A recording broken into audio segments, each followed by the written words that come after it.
Na última parte do nosso especial sobre o IP, a gente responde a uma pergunta. Por que não temos floresta comercial dessa árvore?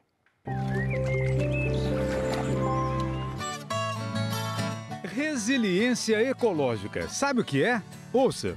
Se uma árvore vira poste, nada demais. Agora, se um poste vira um pé de ipê, aí temos uma notícia, concorda? Foi o que aconteceu nesta esquina em Porto Velho, capital de Rondônia. Na eletrificação do bairro Coab Floresta foram utilizados postes de madeira.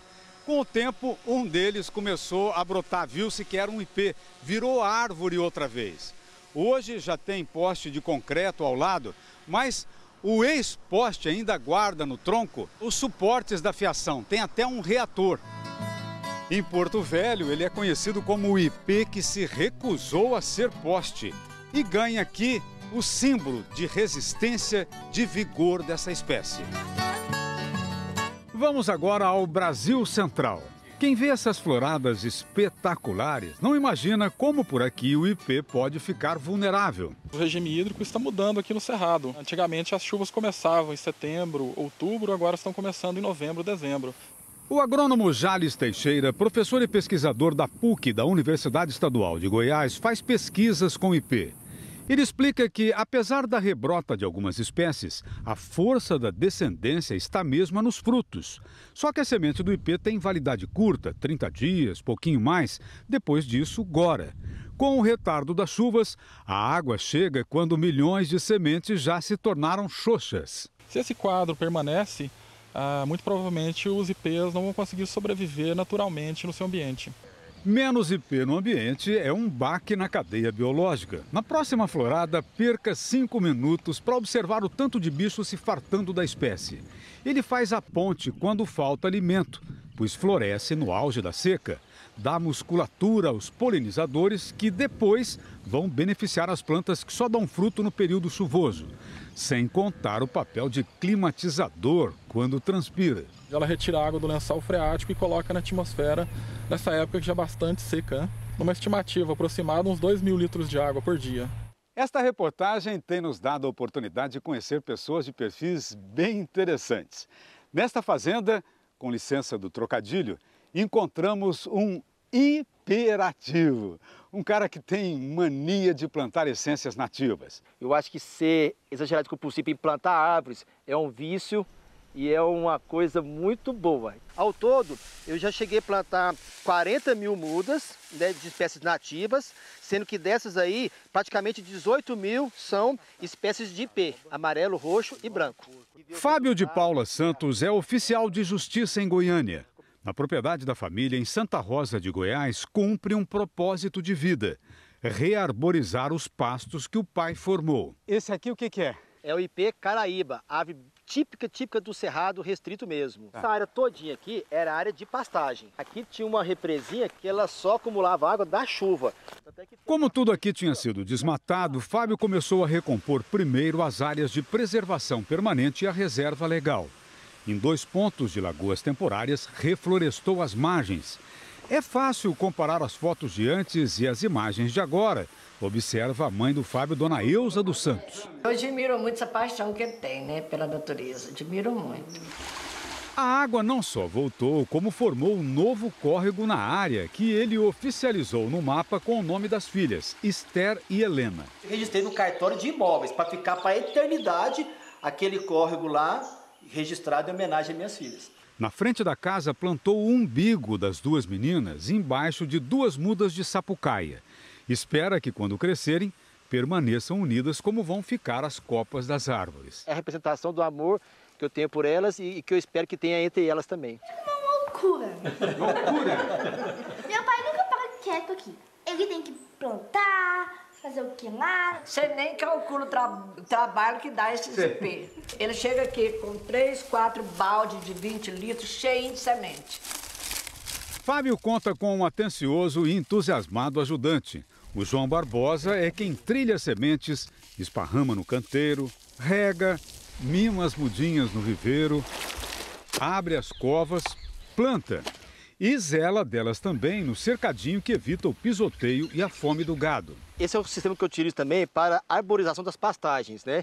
Eu utilizo 3 estacas. Ele cerca as estacas com alambrado. E para irrigar, 1 a 2 vezes por semana, o João corre o trecho com baldes de água.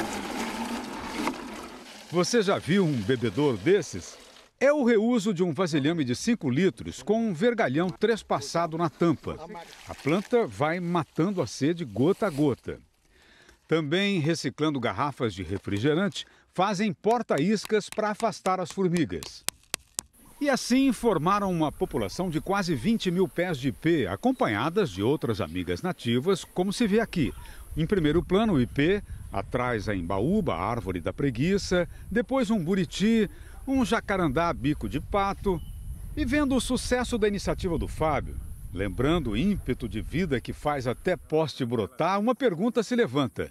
Por que a pátria dos ipês só tem floresta comercial de eucalipto, teca, mogno africano, pinos? Temos muito poucas pesquisas relacionadas a plantas nativas. Por que não se usa planta nativa? O professor Jales Teixeira está procurando a resposta.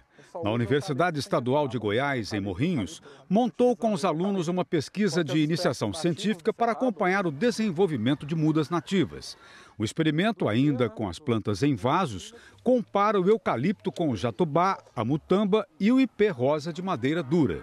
Bem, esta pesquisa de Morrinhos é embrionária, muito incipiente. Mas em atenção ao Globo Rural, o professor Jales Teixeira topou revelar os dados preliminares. Se nós observarmos as 2 plantas, podemos ver que o diâmetro do caule do ipê é bem maior do que o do eucalipto. Tem 1,2 centímetros de diâmetro de caule. Já quando a gente olha o caule do eucalipto, a gente observa que tem praticamente a metade. O eucalipto é mais alto e tem mais folhas, mas a superfície foliar do ipê é maior. Maior capacidade de produzir biomassa e demonstrou para a gente que o ipê tem um potencial para ser utilizado em produção de madeira de alta qualidade. O estudo de viabilidade econômica leva anos, mas por curiosidade, pedimos ao João para medir um ipê rosa e um eucalipto que o Fábio plantou 10 anos atrás, nas mesmas condições. Veja a comparação. O eucalipto apresentou uma grossura de 75 centímetros, o ipê, embora mais baixo, 1,15 m, de madeira nobre. Curiosamente, né, os resultados acabam batendo. Bom, isso demonstra realmente o potencial dele, inclusive a campo, né? Ele é bastante promissor em termos de produção de madeira. Eu não tive conhecimento ainda do sistema silvopastoril. Fábio até que se anima com a possibilidade de uma integração lavoura-pecuária do tipo Nelore ipê roxo ou Tabapuã ipê amarelo, mas esclarece que além da paixão, da comunhão familiar que faz com a natureza, não se pode perder de vista que ele está cumprindo a lei. Não estou aqui como membro do Partido Verde ou um cara ecólogo, não. Eu estou fazendo aquilo que é obrigação de todo proprietário rural. E a florada e os frutos que eu estou colhendo das árvores é uma recompensa pelo esse ato mínimo que eu estou fazendo. O ipê está na história da televisão brasileira. Nos idos de 1950, Tunico e Tinoco apresentaram pela primeira vez na telinha o pé de ipê. Uma moda singela que conta a história de um caboclo que ia namorar debaixo do pé de ipê. Certa vez tive um desejo de provar um beijo da boquinha de você. Só que ela foi embora para a cidade e, na saudade, ele ficou só com o pé de ipê. Quando eu passo a encruzilhada, ainda visto o pé do ipê. Ainda canta um passarinho, me faz lembrar sozinho aquele dia com você. Ainda canta um passarinho e faz lembrar sozinho aquele dia com você. Debaixo do pé de pé.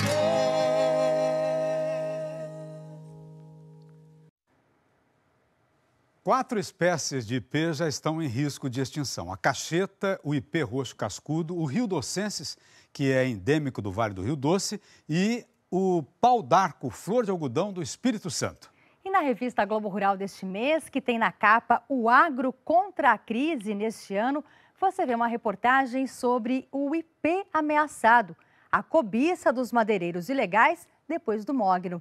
A revista já está nas bancas. Um bom domingo para você. Bom dia! Até domingo que vem.